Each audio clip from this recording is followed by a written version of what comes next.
behalf of the Asiatic Society of Mumbai, I extend a very warm welcome to all of you to this lecture, which is held every 2 years under the aegis of the Center for Labour Studies. Our last lecture in this series was held online due to the pandemic in October 2020. And so we are happy that we can once again gather in our prestigious Darbar Hall for this purpose. Today we have the honor of having as our speaker Dr. Bino Paul, who is a professor at the School of Management and Labour Studies at the Tata Institute of Social Sciences. He will speak on the Indian labour market, a history of hope and despair. We also have the privilege of having with us Professor Krishnan Narayanan of the Indian Institute of Technology, Bombay, to preside. I thank our two scholars for accepting our invitation. And before I hand over the proceedings to you, Professor Narayanan, allow me to tell the audience very briefly about the Center for Labour Studies and about the eminent speakers of today. So the Asiatic Society took a significant step in the promotion of research in social sciences by launching the Center for Labour Studies, which is inaugurated on the 4th of December 1992 by Justice D.N. Krishnan. On that occasion, a sum of $1.5 lakh was handed over to the society to perpetuate the memory of 4 trade union leaders, Shri V.N. Sane, Shri K.P. Sachindranath, Shri Edi Shastri, and Shri Manarlal Mehta. Lectures, seminars, panel discussions and workshops have been held by the Society since 1995 in this sector.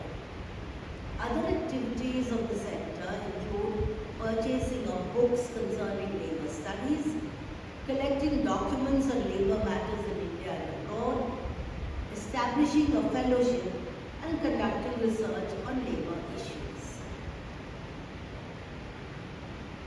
Our speaker for today, our eminent speaker for today, Dr. Bino Paul, is a professor at the School of Management and Labour Studies, SMLS, Tata Institute of Social Sciences.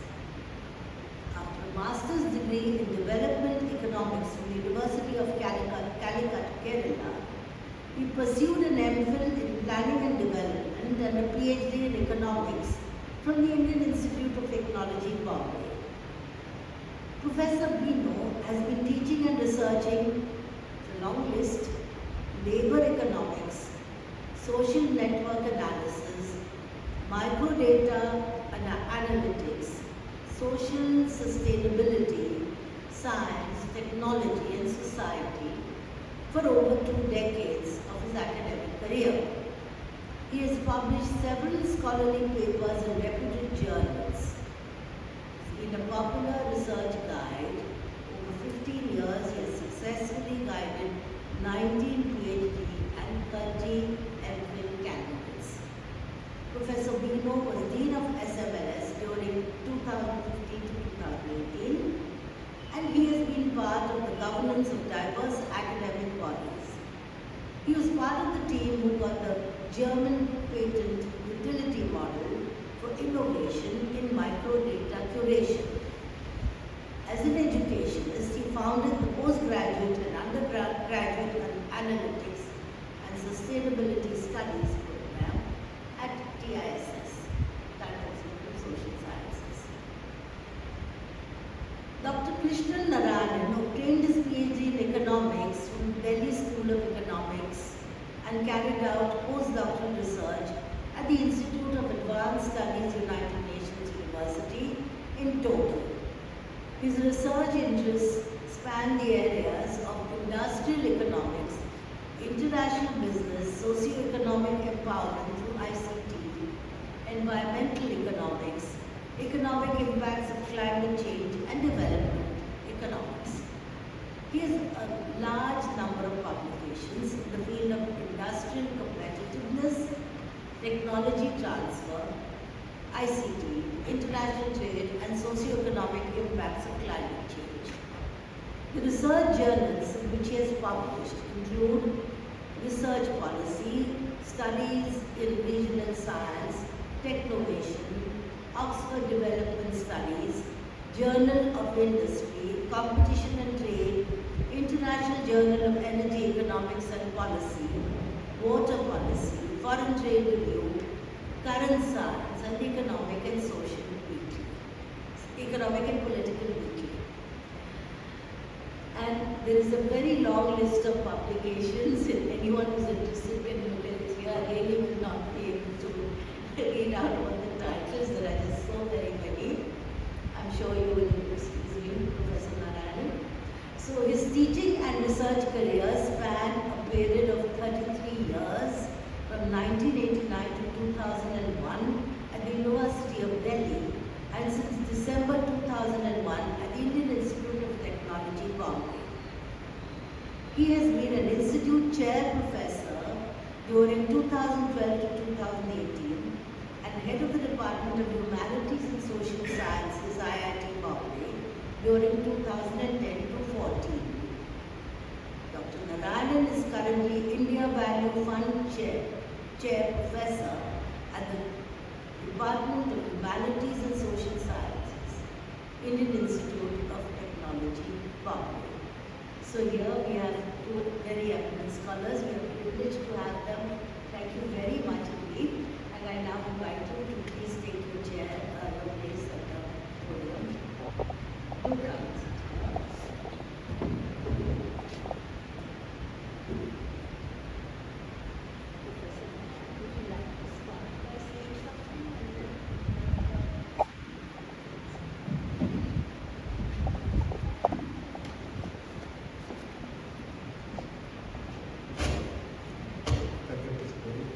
Very generous introduction. Good evening, friends. It gives me immense pleasure to be at this August hall. To be amidst all of you, and also to chair a talk by a very dear alumnus of my department and very distinguished scholar, Professor Bino Paul. Because I've been interacting with Bino closely all these years, and his work on labor issues in India have really been extremely well known, and accomplished his publishing in several international forums. So I don't want to stand between you and Bino, and we're waiting to listen to Bino's thoughts today. I'm sure we'll have a very good interaction after the talk.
So good afternoon.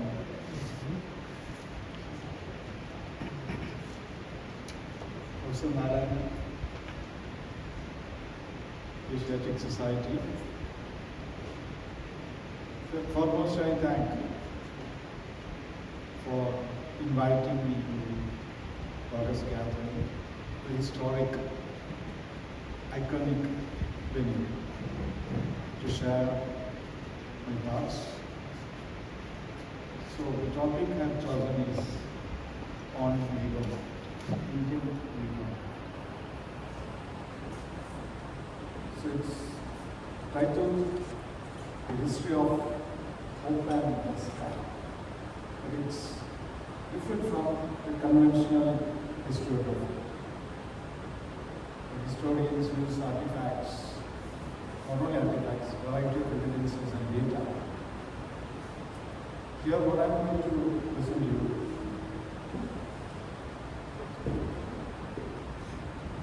mix of recent data, then there are reference points.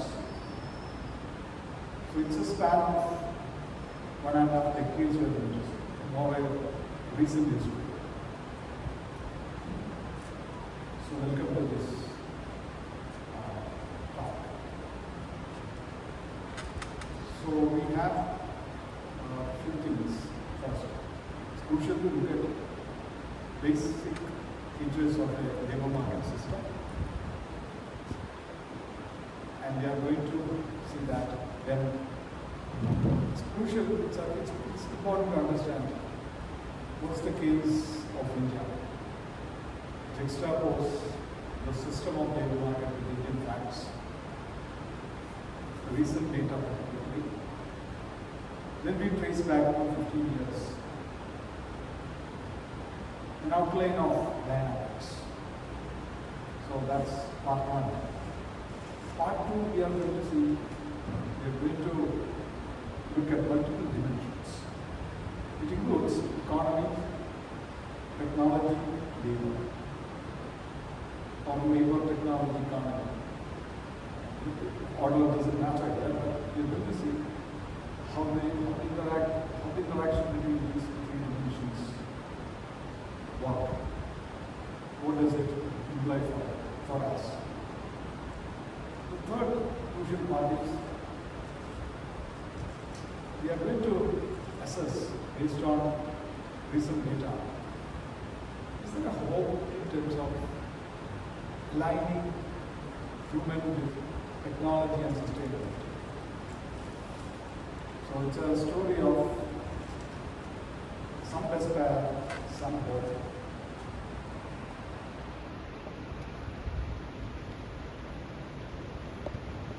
So we start with first line. This presents a generic system of labor market. You can see a big boundary. It's called population because people have to be born, first of all. But birth is very crucial, or demographic factors play a crucial role here. Biology, mix of biology and social factors, biological and social factors play in shaping population, resources. So within population, labor force is located. So labor force is one of the constituents of population, but when we're just looking at population or within the boundary, we can't really assess labor. It's therefore very important to look at demography, not only demography, economy, environment, institutions, and technology. That's a very crucial link. It's called dynamics. So over a period of time, there's going to be change that emanates from these factors. So a basic typology is given here. Labor force is split into employed and unemployed. And employment is again broken into three: self-employment, wage employment, and the third category that's called gig economy. Now, why gig economy is a separate category? Because gig economy is not a definite form of employment relation. Of course, there is an employment. Who is the employer and what kind of relation exists between the identity holder and where does money come from to the worker? It's not really answered. There's no definite answer to it. And it's driven by technology. Algorithms play a big role in it. So there may be a lot of overlap between gig economy and other forms of work. So I think gig economy work and statistical definitions, to emerge it might take some more time. So it's a category. It's a reality all of us face it. We live with it. So then unemployed. Unemployment is a politically significant variable, dimension. It's a debate all the time. Some people say it's voluntary. I would like to remain unemployed, therefore I remain unemployed. So then the beauty of that, governance doesn't have to be accountable for unemployment. So if unemployment is soaring, going up, one reason people say is, especially people at the governance, people who hold power, they can say that it's not a problem due to us, the way we govern, it's people's choice. They would like to remain unemployed. And it seems, this distinction seems to have generated some Nobel Prizes in economics. I think Obama's time, I guess. 3 people got Nobel Prize. DMP model, it's called Mortensen, Pizarix, forgot exactly. Then Donald.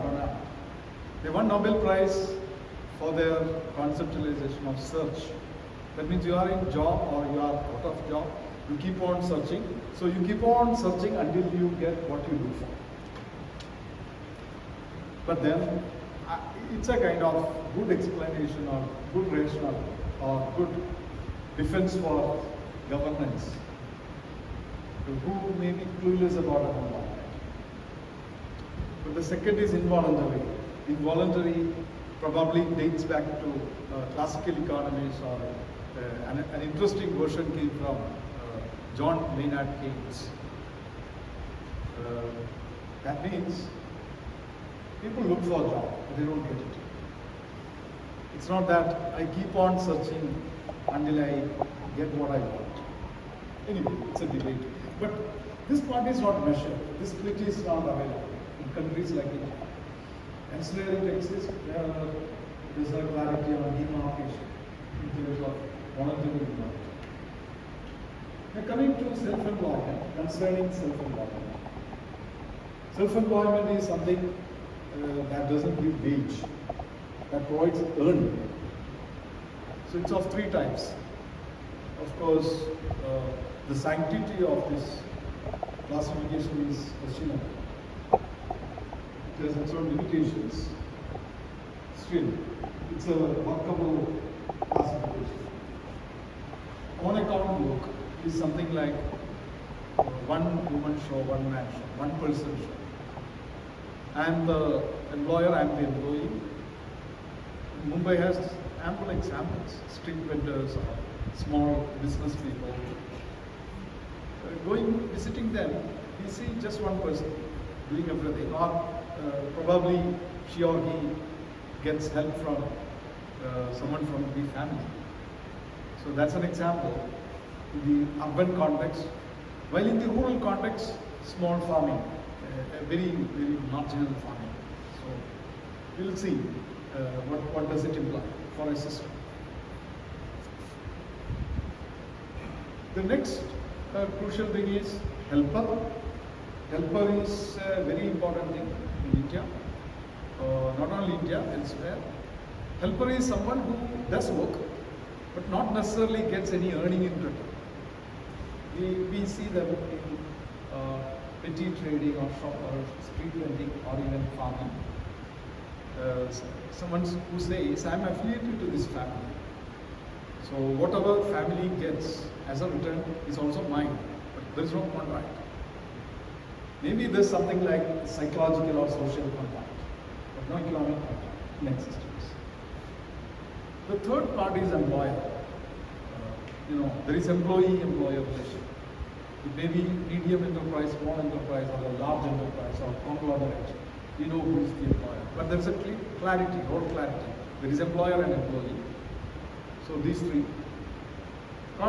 three are the fundamental factor, constituents of self-employment. Then the wage employment, within which we have regular foreman. I am an example for that. I am an employee of Data and Social Sciences.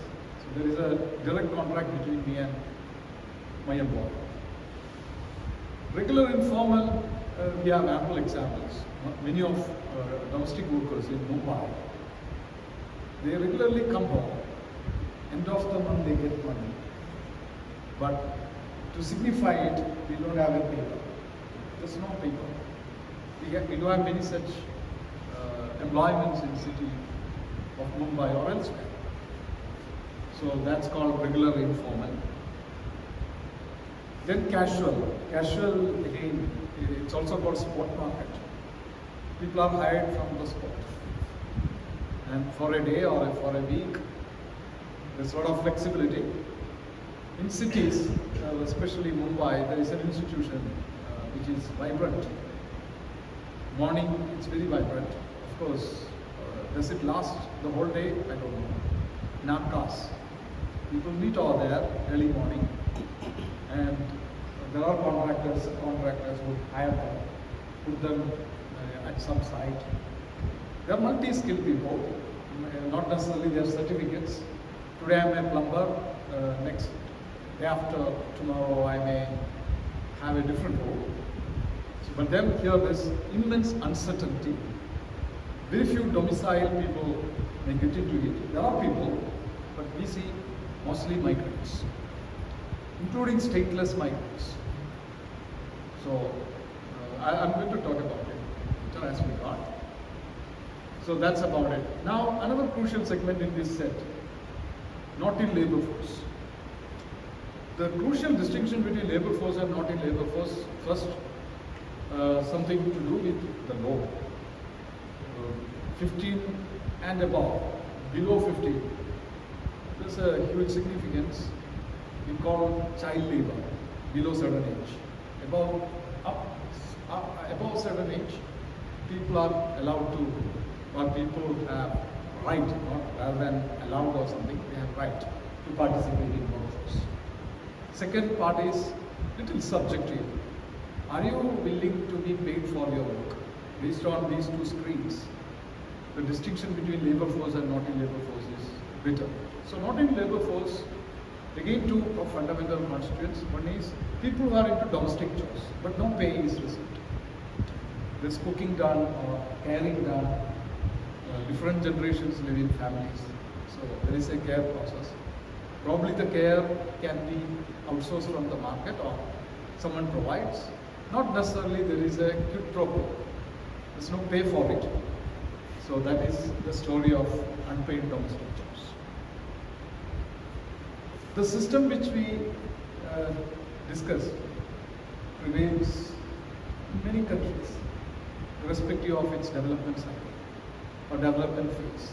Be it India, be it sub-Saharan African countries, be it Anglo-Saxon, be it Latin America, be it East Asia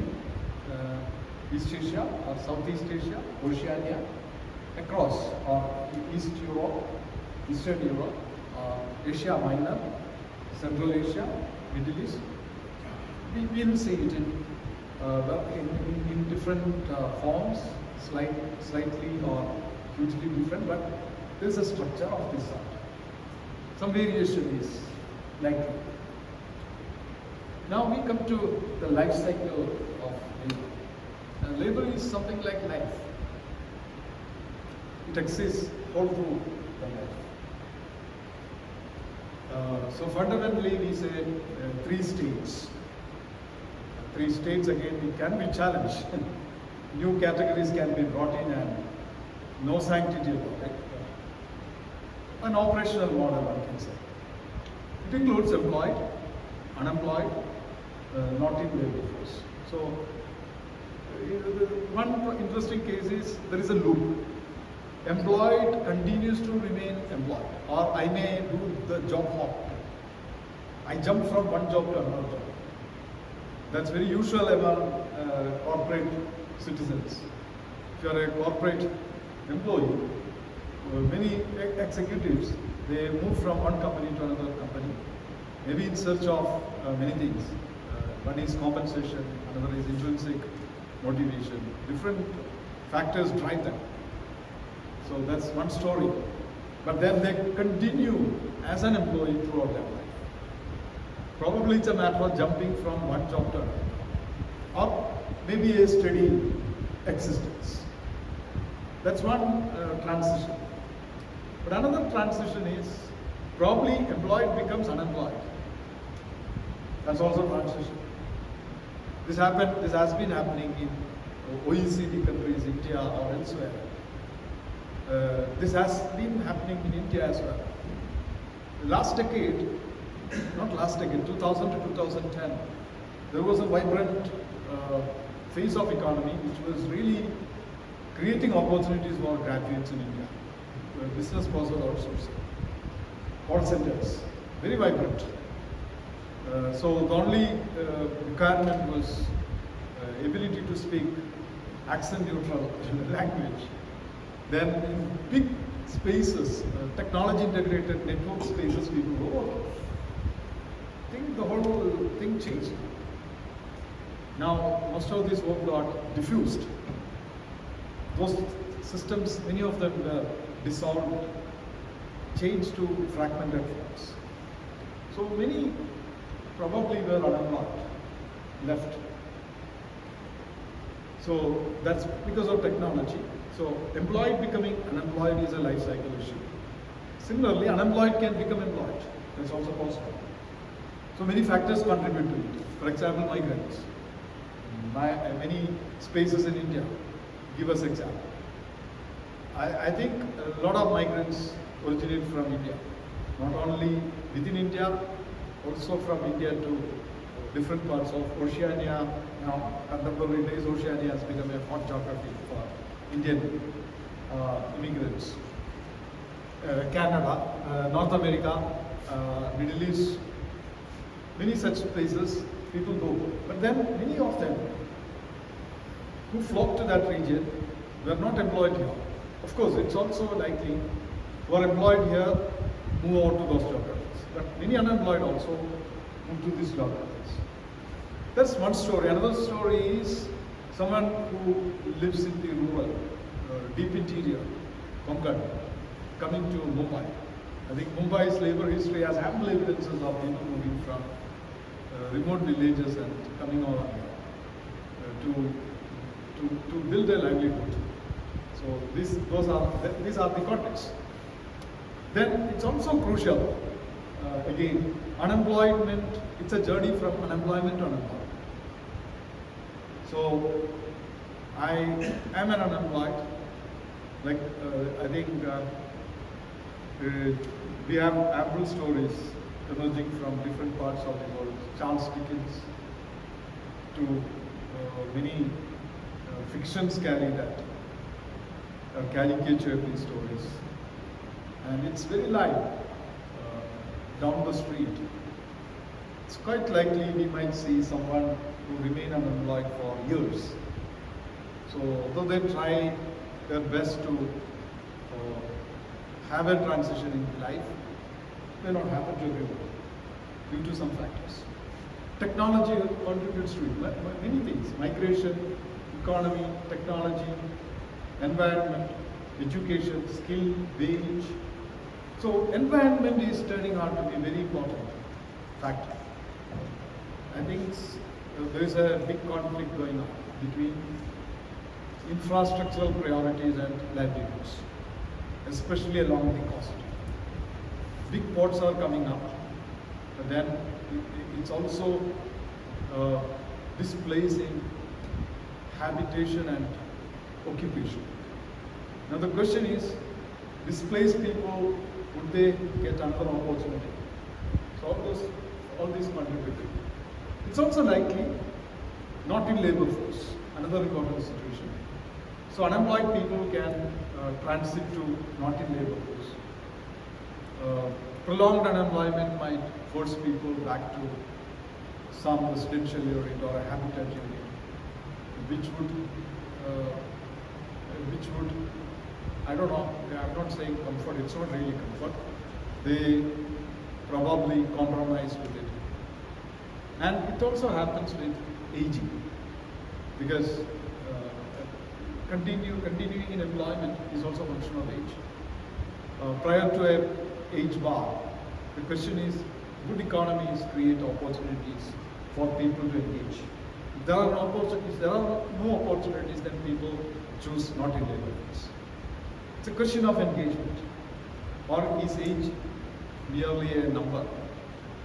So should age be an upper tap for or regulatory mechanism for engagement processes? Or is it crucial to flexibilize engagement processes? So all these things emerge here, life cycle issues. You're going to see it.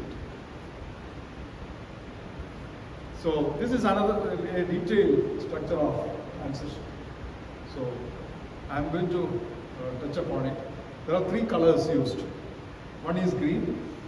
Green means it's a kind of progress. Red means I wrote not desirable. It's a kind of flagging of red, not so good. Then yellow, uncertain, probably more knowledge is yet to emerge. We need more knowledge to really assess this part.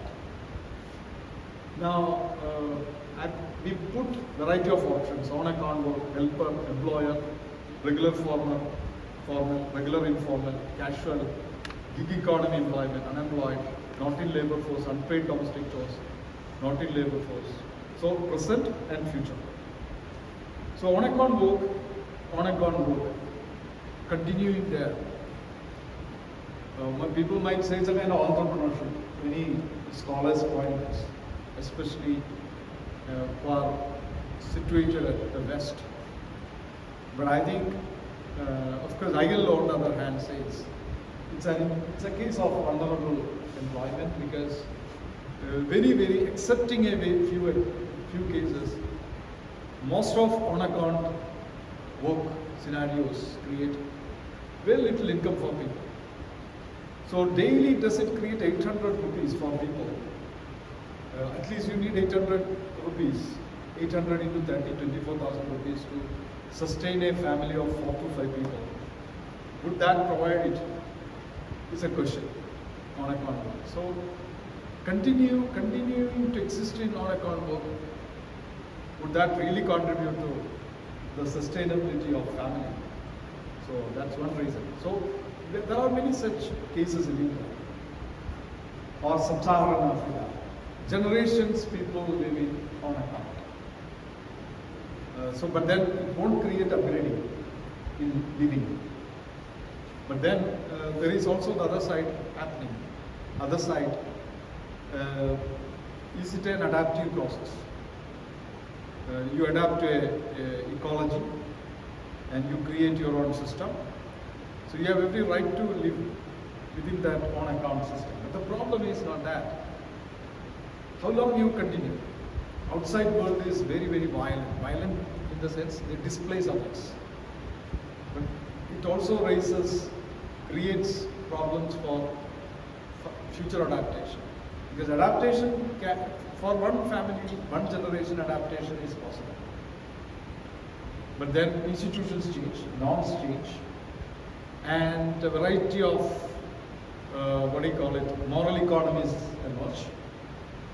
But in an open constitution-backed system, can that sustain is a big question. Especially when there is violent displacement emerges. Because most of these displacement processes may not be liked by people who adapt to a local environment, but then it's bound to happen. Unfortunate thing. That's the fate of coastal zones. CRZ is a fact.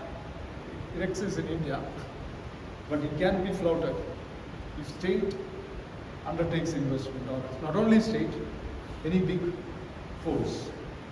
Now, how does a system of that sort adapt to future, violent future, is a crucial question. Whereas on account work upgrading to employer probably brings more means to sustain further, saving and more wealth.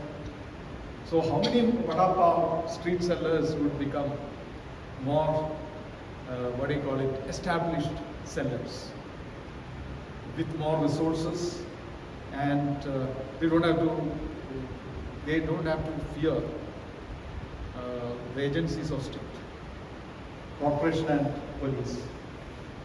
So that kind of upgradation, it happens to some street vendors. Then some of them move to regular formal work through educational and skilling process. It's an expensive thing, but then do we have that upgrading our evolution is a crucial question. Then regular informal, that means on account worker turning out to be something like temporary worker or what do you call it, a domestic worker without a clear contract. It's not that great news. It impacts, it punctures the sustainability of family. Gig economy, no idea. More facts are needed. It's uncertain. Then unemployed, it's red. Not in labor force, it's red, and so on. Whereas in the case of helper, moving to on account work, these are kind of upgrading. Mostly these are women, we are going to see, because women in most of the countries, they don't inherit property rights like men do. Be poor, be middle income, be rich. There's a hesitation to trust women when it comes to ownership of property. So rather, the role they get is called helper, even if they are born in rich families. Of course, some of our prosperous families have bucked that trend. They don't believe in it, but that's not the case with many. So that's an interesting scenario, but then that calls for institutional reforms, especially property rights. Another green sign is becoming employer. Long route, it's not that easy. We'll see the facts. Then regular informal, that's even better than existing as helper. At least it generates some money, assured money. Then gig economy is here better because it gives earning, whereas helper doesn't get any earning. Helper only gets a promise. You're part of a kitty. What part, which part of kitty or what you get out of it is unclear. Then employer continuing as employer. I would say all others are red. It's not an upgrading sign. So if employer becoming employee, probably it's hard to construe it as upgrading. Regular formal, the one possible upgrading is employer, another is continuing in the regular formal. Formal means entitlement to social security or availing social security, such as pension, provident fund, or medical aid and so on. Regular informal, again the green is becoming employer and regular formal. These are the upgrading. We don't have time, so this is the story of degrading, upgrading, and with uncertainty due to technology. Now, what's really happening? How is India and other countries? So this is what the history says. I call it extant chronicle. This has been the chronicle for many years. So this is about India. Let's look at this part. Participation of women in unpaid domestic jobs. Mostly it's women. Very few men are in it. Whereas in developed and some transition economies in the sense, you look at Thailand or developed economies, OECD countries or East Asian countries or Anglo-Saxon countries, it's relatively evenly done. Of course, still you see many women, but men are also there. Whereas anything to do with running a family for which no pay is given, no quid pro quo, you see only women in India. Very few men will come to that part. The second part is wage employment. I think our independent saga of independent India, this is a constant. We haven't progressed much in creating wage employment. Employment that generates wage in India is merely 1/4, less than 1/4. Whereas 3/4 continue to depend on either fragmented engagements like construction work or casual work, or self-employment. That too very precarious one, because we have very few employers. We'll come to some data. Whereas developed and transition economies, regular wage employment is the major one. Be it United Kingdom, North American terrain, or Oceania, or East Asia, or even this is the case with Middle East, oil-rich countries. Regular wage employment is huge. Out of 10, 9 people are into wage. Whereas in India, it's 1/4. So the real employment in India is huge. Although the recent data says out of 100 people in labor force or employed labor force, just 6-7% are 100 out of 100, just 6 or 7 are unemployed. But that's not a realistic figure.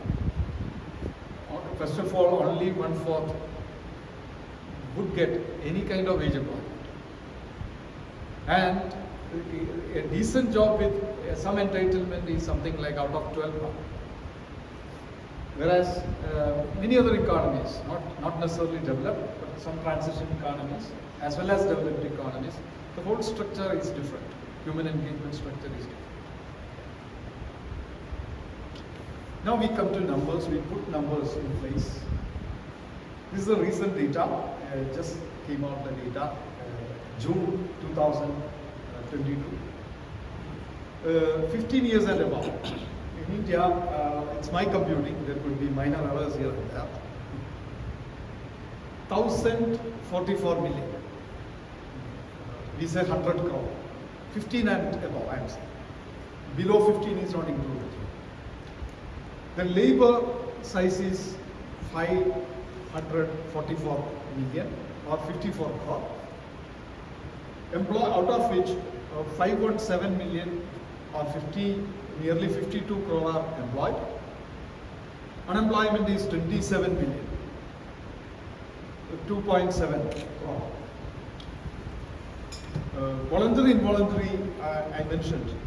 India doesn't measure what is involuntary and voluntary, involuntary, which is politically sensitive. And not in labor force is huge. It's 500 million, 50 crore. Out of which 282 million are into domestic jobs. Just to maintain households and families, we need 282 million people in order to do the cooking, in order to care babies, in order to feed them, in order to care people who are bedridden, sick, or many such requirements. So that's the story about it. And another crucial thing is self-employment. Self-employment on account book is a big category. It consists of nearly 20 crore. That's out of the trade union. Of course, there is National Street Vendors Association. I think it's called National Street Vendors. It's a collective. So, but then it's not well organized. Of course, we found the power of farmers, how powerful it was, impactful it was. It could take on executive, even judiciary for that matter. Very powerful level. So farmers, many of them came. They came up, they negotiated quite well, successfully. Employer is 11 million.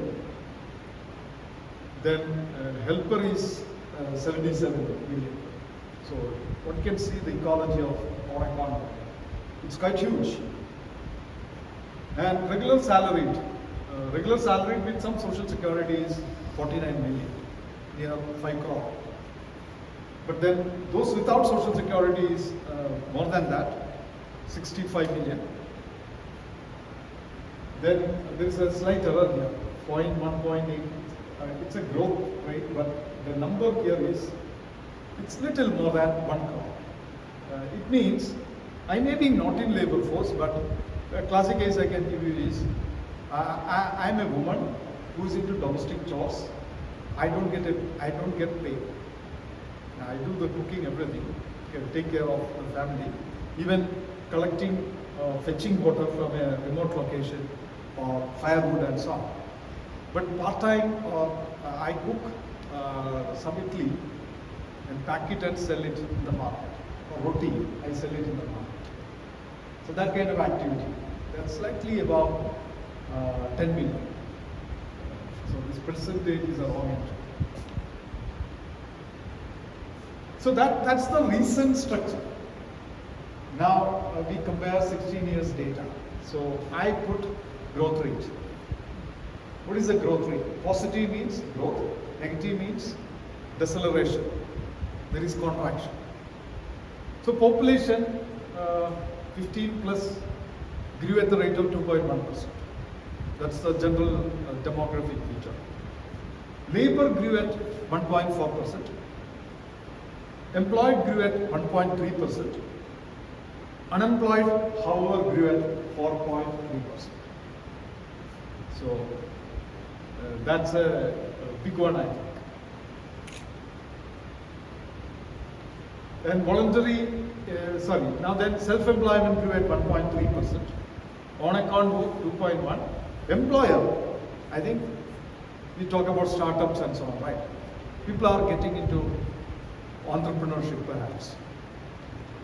So that's reflected here. It has shown some growth. But then helper is decelerating. It's a good news. That way, it's not a picture of despair. It's a hopeful thing. Helper is contracting, but then it's difficult to construe that way. Either there is so much precarity which won't allow people to join as helper.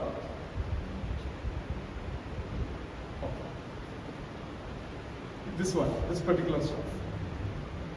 Or there's some immunity from this precarity. One has to really look into that. It's a researchable stuff. It needs a lot of field information, ground reality. This is more a macro figure, micro data. But this comes from people. That's why it's called unit records. These are not plain aggregates. Data were collected from people by periodic labor force survey or national sample survey. So it is in sync with some of the realities, but still it's crucial to know ground reality. Now if you see the wage, it's growing 3.5%. Its growth rate is higher than self-employment and cash flow. That way it's not a bad news. It's not a bad news. But job with social security grows at 3.3, but on the other hand, without social security, it grows at 3.6%. So that seems to be, to an extent, one expansion in service sector. More importantly, more enrollment in higher education. That's also a crucial thing. But then this is a really worrying trend, unemployment. And I'll go back to it. Actually, one interesting data is engaged in subsidiary activity. It's not 1 crore, it's 3 crore, sorry. It's 3 crore. But see the growth rate. I've only plotted it. It's decelerating. It's not a good news. 1.8% deceleration. That means part-time opportunities which should have really come up seems to have been contracting over the years. But then, if this sustains, would it be a comfort zone for people to stay back home? Or is it crucial to redeem people of their, slavery at home? That's also a crucial issue. But then, if there are no sustainability or sustainable options as alternative, it creates more misery or poverty, because this is one activity that generates a lot of income, especially in the rural as well as in the slum habitats. And this is very important dynamics. What we have done, we have looked at women per 1,000 on account work, and then two different years, 2021 and 4-5.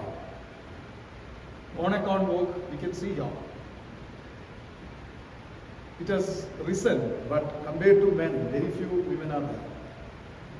For 1,000 men, 188 women are there. But it has risen. And that's why it shows a growth rate, positive growth. Look at employer here. It hasn't risen. So the entrepreneurship India or startup India, is it really inclusive? It's a question. Gender inclusive as well as social inclusive in terms of, does it absorb people from all social backgrounds, different caste affiliations? It's important to look at it. The inclusivity of employer, because I think we need entrepreneurship from different identities, man, woman, transgender, across castes, across geographies. So it's a big question here. I think you can see a major deceleration, contraction. It's also COVID year. No, we have taken the whole stretch. Maybe COVID may have its impact, but there are other cumulative factors. Of course, there may be cumulative effect, there may be COVID effect, but even if we remove COVID, this deceleration is going to remain. So regular wage for 1,000 men, 300 plus women are there. I think there is an upward trend here. I think that's to an extent hope. But the hope, is it because of feminization of hope? That's the question. Every hope has its own despair. But it's an interesting pattern. Casual, it appears it's decelerating. Compared to men, women. But then casual is a precarious work. Does it really redeem people of suffering? Not sure. Rather, it deepens miserable existence. Then participation in education, unemployment. Unemployment is another thing. It's on decline. But we are not saying here unemployment is declining. That's not the point. Per 1,000 men, number of women is on par. Partly it's due to many other factors. I think it requires more investigation. But one interesting thing here is participation of education. We see more level playing, more women. That's also reflected in higher education, gross enrollment rate. If you see the gender decomposition over the years, that's a sign of hope, definitely, not a despair. But here we see an interesting thing, unpaid household chores. Per 1,000 men, 2004-5, there were 100,000 women. For 1,000, the dimension, the scale was 100,000 women. It has dropped to 58,624. But still, it's not enough. Now what we are saying is,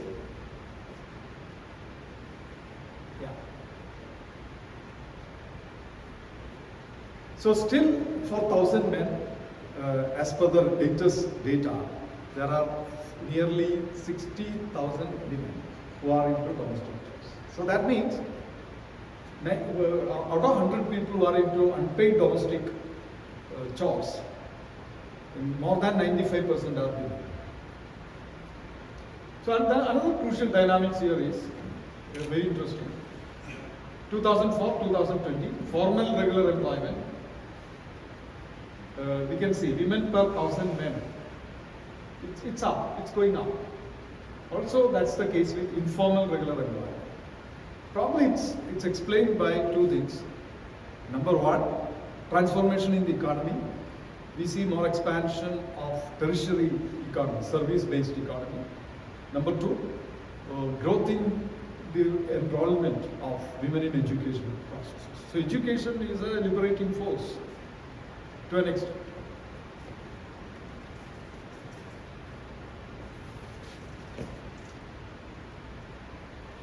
Now coming to little more explanations about it. Here the explanation I have used Nobel laureate Oliver E. Williamson's frame.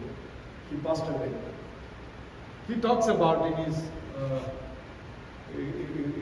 paper four types of relationships in employment: primitive team, sport market, obligational market, relational team. Primitive team is something like a very conventional head load work. We say Matadi work in local terminology. Matadi work is something like there is a load which is carried by 4 people, 5 people, 6 people. They work as a team. And it requires a social contract. That means I give my due. If there is any free riding, it's reflected. So that's how it's managed, primitive team. And no contract, only social contract, no economic contract. Sport market, I mentioned already.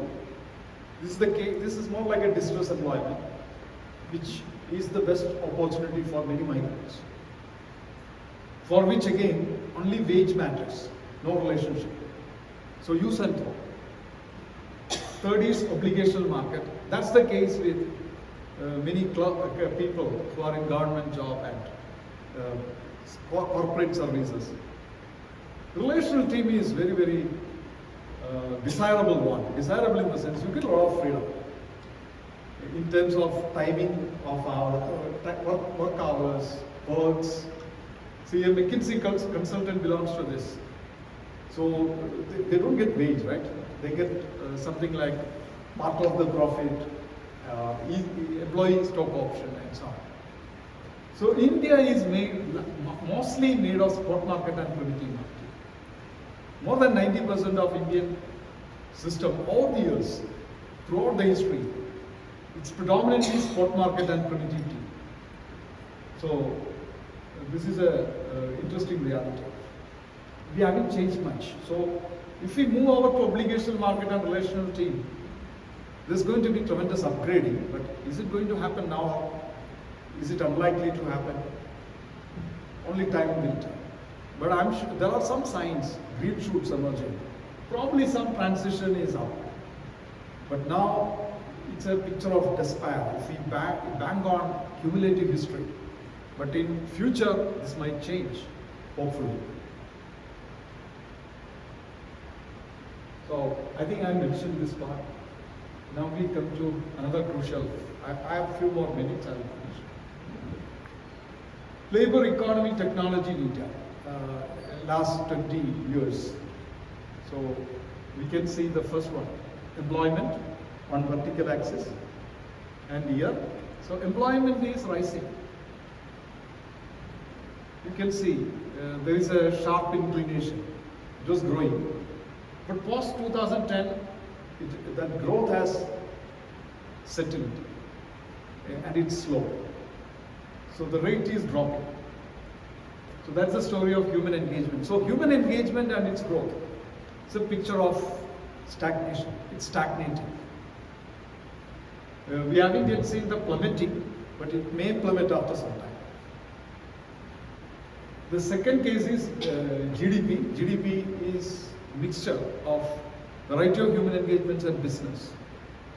Here what happens is all of the years it's pretty unidirectional and no surprises, major surprises. So I think for human there is surprise over the years, but here it's all pretty average change that's happening. But you know, this can't be, this aggregate has dangers in it.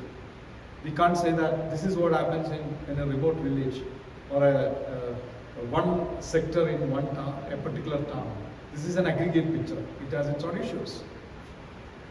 The third is technology. When I say capital, it's plant and machinery, tangible plant and machinery. It's also, it's growing. I think it's on acceleration. There is an acceleration.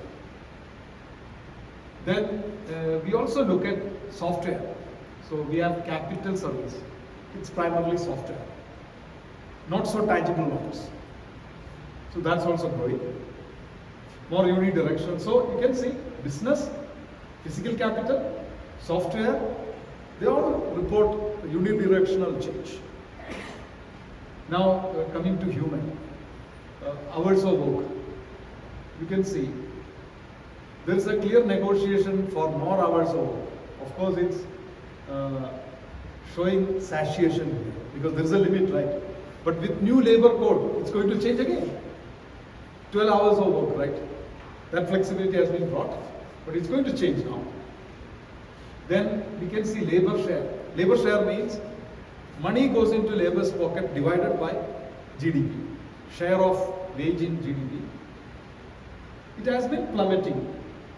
It reached rock bottom, then a slow rise and settling at low again. So there is a clear, polarization between human factor, technology factor. So one side human factor, the other side technology and business. Then I think it's also crucial to convey a little more idea. This is human-machine ratio. Human divided by machine. Per machine, number of human.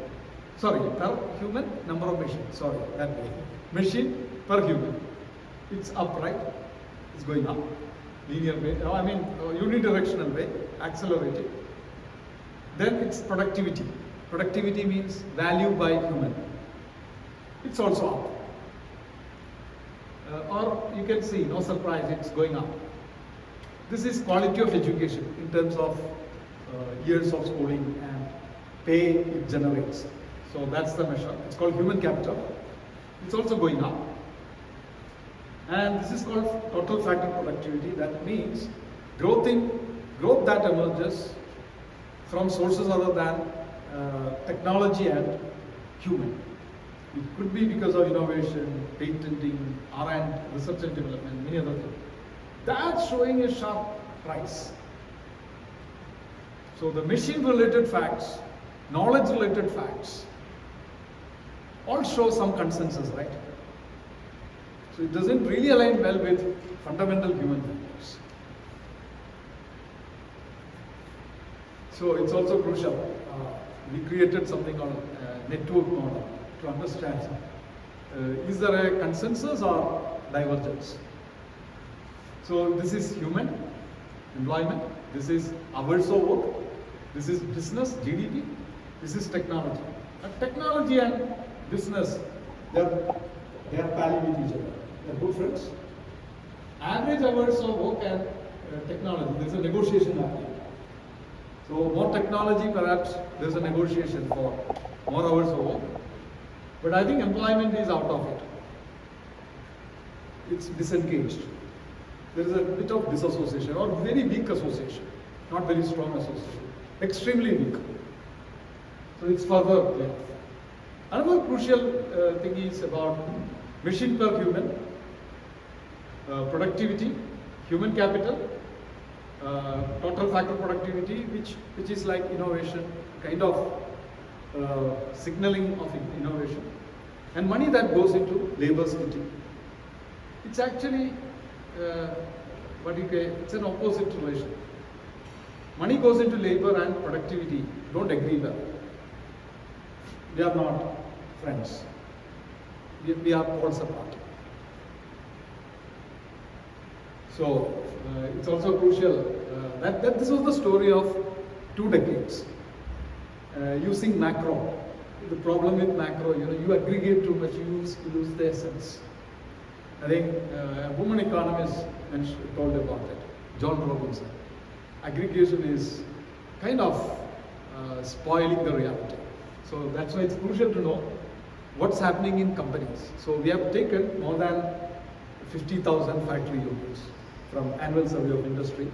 Look at again human, machine, value creation. So again, human machine, we don't say good friendship. It's very fainted linkage. Although human is essential to create value, like machine contributes. But machine-human relation, it's not negative, but positively fainted positive relation. And then one might say, how dare you to treat all human as one? There is class. We agree that there is manager, there is blue collar direct, that means permanent employee, there is contract blue collar. We split them. Again, we see interesting relation here. There is also polarization that exists among human. Direct blue collar and contract blue collar. It's a challenge for trade unions, isn't it? Collectives. How to bring them together. It's very weak. Actually, it's adversarial. You see a red line here, right? That's a human, what do you call it, fragmentation. So I think production systems in India seem to have created fragmentation among human. Not only India, elsewhere. I think Piketty wrote about it.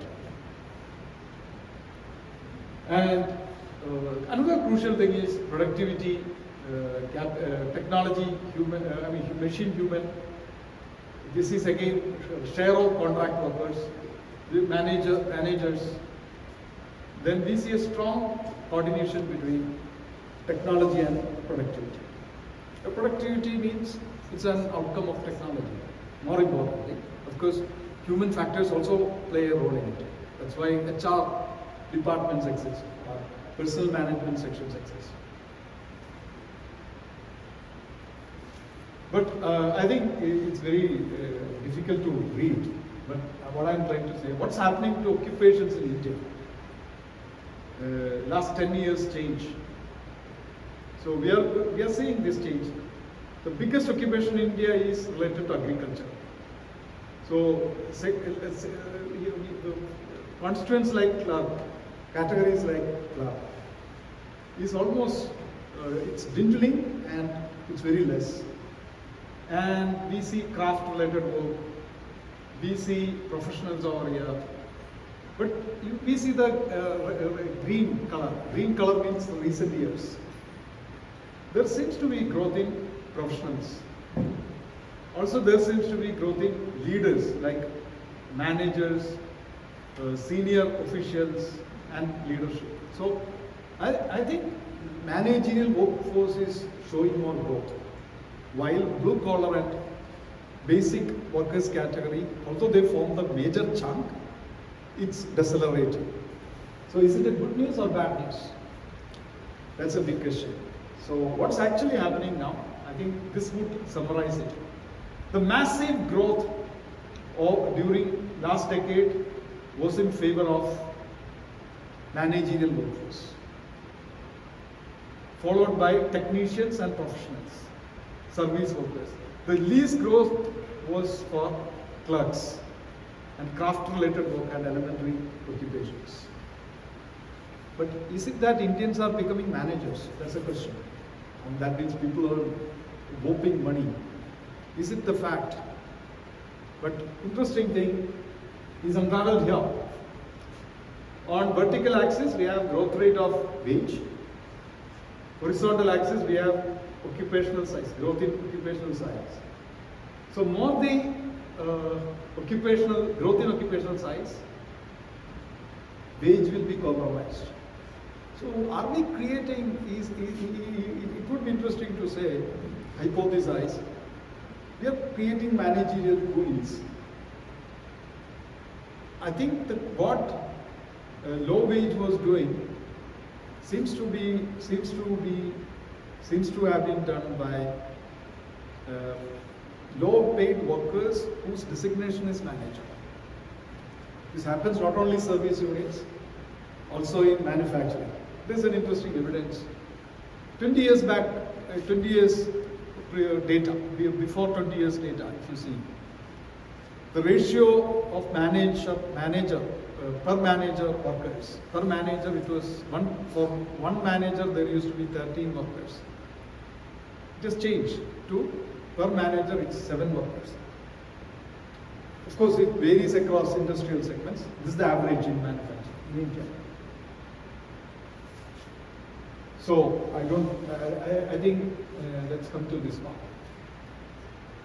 Another interesting scenario to ideate is labor, business, technology, and sustainability. I come to this point. This is a final slide. There are three things here. This is a machine, this is human, this is value. And then we look at an interesting hypothesis by using machine learning. It's called random forest classification. We don't get into it. The point is, we look at, is it beneficial to upgrade environment? Then what happens? What happens to machine-human relation? Would it be a picture of dissonance, or would it be a picture of harmony? Is it disharmony or harmony? Will they go together? So we have an interesting picture coming here. Here, this one. You can see it here, right? We can see a lot of green patches here, right? Points and red points. Red points are those companies who got environmental accreditation, ISO 14000. Of course, one might say that ISO is not a foolproof qualification. Agree, but then in order to get ISO, a firm has to go through data creation processes or system creation processes, or some kind of upgrading. So it's very clear, there is a colony formed by the red. Red means they are upgrading environmentally, they are bringing technologies, probably they create learning systems. So there's a kind of alignment between human and technology, human and machine, and they form colonies here. But then green is another colony. So it's not serendipitous formation. There's a systematic pattern making. This is my last slide. So then history we have seen, a bit of cues, which is not like a conventional historiography. But then what we gain, or what does it foretell in terms of future? So one dimension is social, political, environmental upgrading. Another is technological, economic upgrading. So low to medium, medium to high, low to medium, medium to high. This is desirable, most desirable. That means medium to high, medium to high. Here, in order to run a company, you don't have to pay a bribe. So politics is very transparent about it. All people are paid above minimum wage with social security. And cleaner technologies are used. Right, this is a question, right? I have a leather artifact with me. There is a tanning, there is a value chain in it. But is it an outcome of cleaner technology? I don't know, I don't have to know. But then, it has implications. So that's a question here. It's a desirable thing. But now I think India is somewhere here. Low to medium social, political, environmental upgrading. Because there is a preference for, still there is preference for polluting technologies or cleaner technologies. And although minimum wage is paid, there is still preference for spot market which precludes any kind of social security. There is a constant negotiation for cheap labor. All those things are happening. But then there are two routes. Route one is this. From low to medium, move out to economic upgrading, then come to this. Either that way, or the second way, first bring more transparency in governance, environmental upgrading and so on, then move over to technology and economic upgrading. These are two crucial choices. But then, for which government has to make a policy? It's a big question. Do we have adequate policies, or are we deprived of policies? So here I end. Thank you for your highly involved and patient hearing. Thank you once again.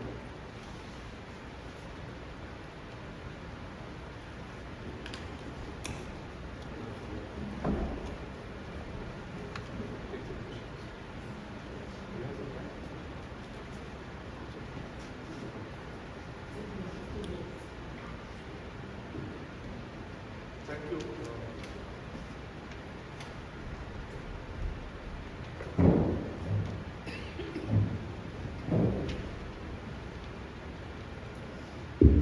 Thank you so much, Professor Bino Paul. Friends, I'm sure you agree that we had excellent food for thought from Mr. Bino Paul. Starting with the system of labor market and taking us through the life cycle of labor. But a couple of issues that he highlighted, I'd like to draw your attention, which I think is leaving it to us to think it over. I particularly like his concept of the extant factor. I think which is an eye-opener, because looking at the labor market over a period of time, you see how the changes have taken place, and is it leading to feminization of the workforce? Which something is not really clear, because there's a doubt. And is that the kind of feminization that we would like to desire for an economy like India or developing countries? Doesn't seem to be desirable at all. But what I also want to draw your attention, is the disturbing trend in the labor share. Which, if it at this rate goes, then actually the disturbing trend in terms of both the technology and capital sort of replacing labor. It can be a big challenge as we proceed, and as we increasingly depend more and more on technology. But the capital good or technology itself are themselves an outcome or invention of people. It's not necessarily artificial intelligence. It can be human intelligence as well. So how do they go together? I think one needs to perhaps prompt more into details of that. And in that context, I really like the network of variables that you present. Because although they exhibit several trends, but network of variables can also be an eye-opener for us to see the relationship between technology and labor. I think it may vary between sectors.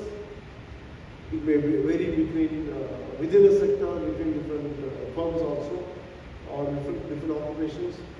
So perhaps it requires greater scrutiny, before we come to a firm conclusion.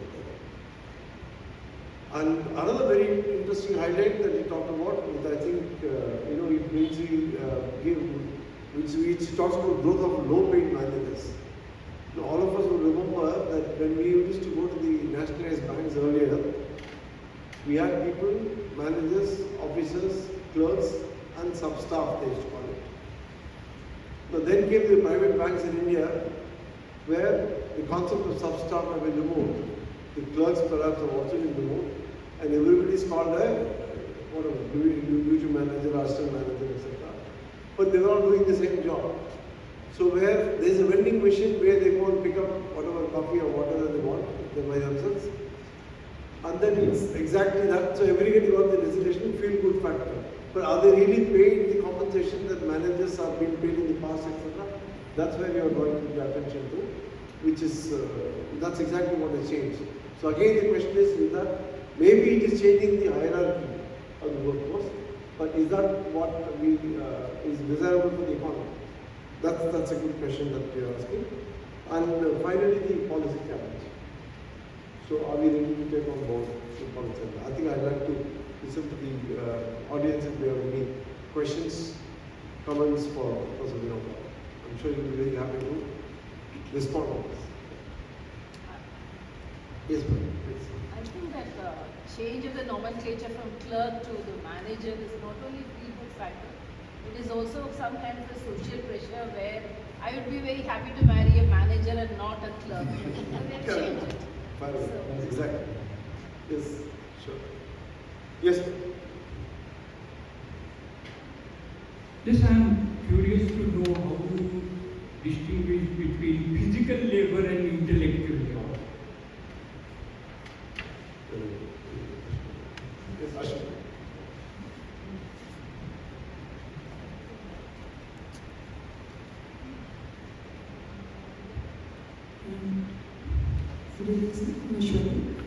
So my question is with regard to the transitions measures that you have shown, in which